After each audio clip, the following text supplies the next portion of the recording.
Athletic Commission wants to further discourage athletes from missing weight by increasing the fine they pay if they show up heavy.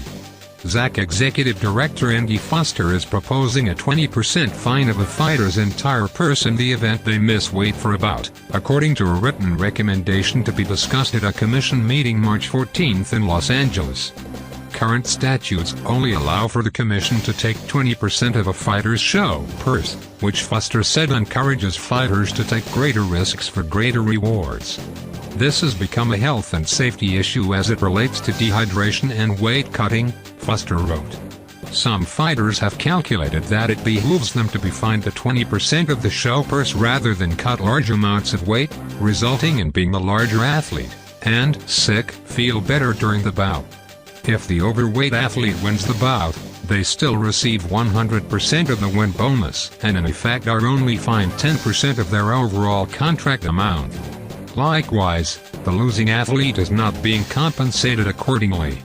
In addition to upping fines, Foster is proposing ZAC change its licensing for work to ask fighters what weight division they are fighting in, as well as modifying the paperwork for pre-fight physicals to require commissioned doctors to sign off on whether a fighter's chosen weight division is appropriate. The executive director also wants the U.S. Anti-Doping Agency (USADA) and Voluntary Anti-Doping Association (VADA) to keep tabs on fighters' weights and out-of-collection drug tests. We are also exploring the possibility of assigning an athletic inspector to check the weights of athletes while conducting neurological testing during the opening of fight week for the larger events, Foster wrote. The Commission may consider proposing regulations, if sufficient authority does not currently exist, to authorize random weight checks to determine actual walk-around weight and mandatory weight class restrictions for fighters who miss weight.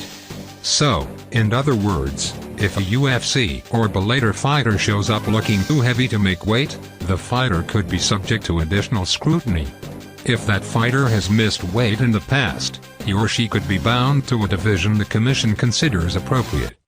The proposal is the latest action from ZAC against excessive weight cutting, which Foster has called one of the most serious issues facing the sport.